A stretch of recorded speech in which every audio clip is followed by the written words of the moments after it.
this is Dragon Veils and hope y'all are doing well. So we have a couple of weeks till the Dragon Prince season 6 finally shows up. In the meantime, I thought it'd be best to do the ranking of the Dragon Prince couples. So far, we've had a variety of couples going from very sweet and romantic and ideal couple goals to being like, oh my god, what did I just watch? I'm gonna rank them all, and well, this is going to be couples that are canon, and I emphasize that are canon because I feel like there would be one too many ships that would take too long of a video than it should be. And bear in mind, there are some spoilers with these canon couples. And without further ado, let's begin.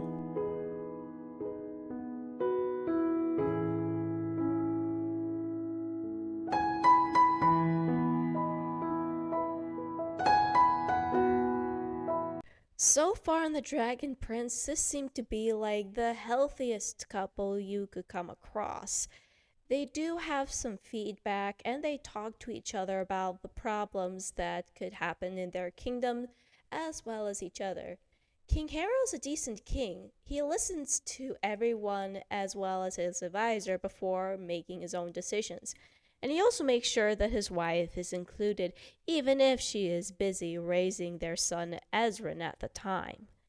As for Queen Sarai, she supports him in whatever decision is made. She even went as far as helping him in his journey to bring back the golem from Zadia in hopes of surviving a bitter winter for the human kingdoms. So yeah, these two are definitely ideal couple goals. They talk to each other, they do strong communication. It was just unfortunate that this pairing was short lived, as well as being the healthiest couple compared to the next couples that I'm going to go over.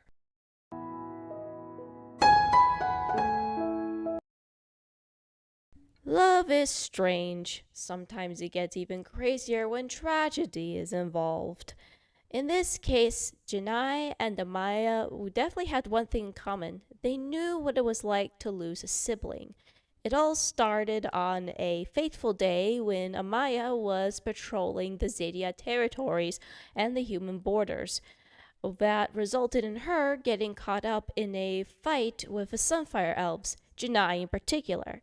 And upon sparing Janai, this resulted in an interesting direction where Janai questions about humans in general and was brought to question. She even went as far as telling Amaya to still focus on seeing the sunlight, even though it was blinding her sheer sockets out. So, as a result, Janai found someone that she could trust, even if that someone was human, up to the point that when her older sister died, Janai wasn't afraid to cry about it in front of Amaya.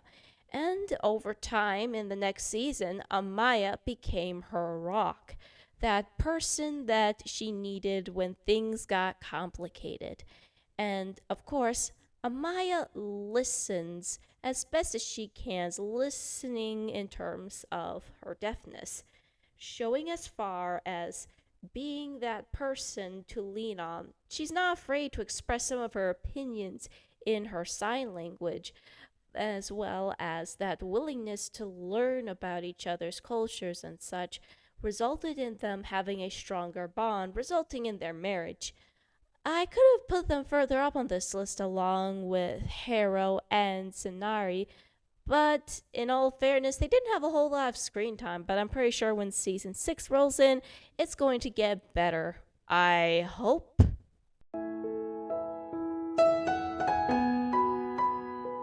Oh, yes, I am going to talk about Callum and Rayla, the most beloved ship in existence. When they first met, Rayla and Callum weren't exactly seeing eye to eye, mostly because Rayla was trying to prove herself that she was a good assassin, as well as Callum trying to be a good wizard. As a result, these two find themselves swept into a chain of fate upon the discovery of a lost dragon prince that was supposedly destroyed. And so the two of them could take on a journey together along with Ezran as well as Bait. These four definitely find themselves in a very strange predicament after predicament in season 1. Slowly but surely, Callum opens up. Same with Rayla in terms of their insecurities, what their expectations are from their respective families, and just finding that common ground of wanting to prove that there's more to them than meets the eye, and that they can do better than the expectations that are thrust upon them. You do feel bad for this pairing, and I put them in the middle section of this because of the communication issues they do come across at times. While they're mostly honest with each other and open, there are times where both Callum and Rayla clamp up about certain more personal issues that are a bit more hard to talk about. In terms of Rayla, she wants to talk about her problems with her parents or trying to figure out how to reverse their curse. But she opened about it eventually.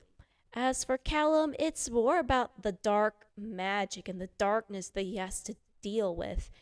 It's understandable why he wants to protect Rayla from it, especially after their first scary encounter that nearly killed him the first time round. But they definitely come across as a good couple. Not super healthy, but they're taking the steps to get there, and I really hope that they make up by the end of a series, please.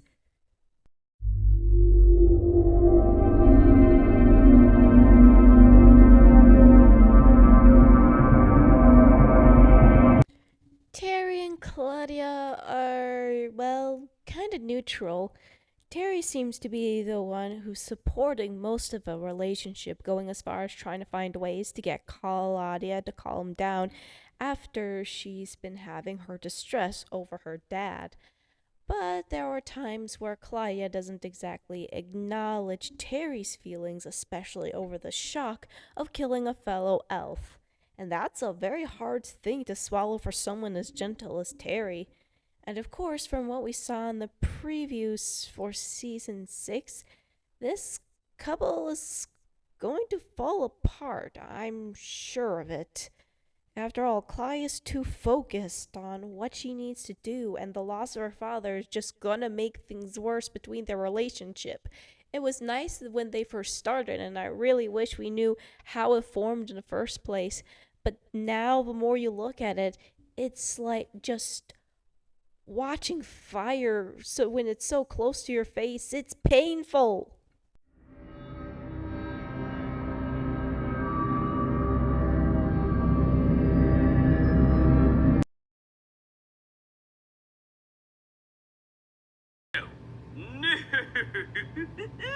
No, no, Charlie, no. That's, no. Look, Dad. No, absolutely not. I do not approve this relationship by any means necessary. I'm pretty sure, even though it's not necessarily canon, this is by far the worst relationship in The Dragon Prince. Aravos is manipulative, going as far as seeing everyone, including Viren, as tools. He even made his son, Sir Sparklepuff, a sinister sacrifice. And of course, poor Viren, finally getting the wake up call he needed after dying the first time around, gave him a horrible reality check of what his quest for power was doing. He did care for his kids, and apparently Aravos did not respect that at all. And even Aravos wasn't even trying to do anything to comfort him when he's slowly dying, giving him a terrifying message that the next time he falls asleep, he will never wake up again. And I'm pretty sure that's the end of this relationship by the time season 6 rolls in, and I'm pretty sure many of us are glad that it's gone, but oh god, I feel so bad for Sir Sparklepuff, that poor cinnamon roll. So these are just my thoughts, and I'd like to hear yours. What couples do you think were the best so far in The Dragon Prince? And what are some of the things in Season 6 you're looking forward to? Do a like and subscribe. This is Dragon Video signing off.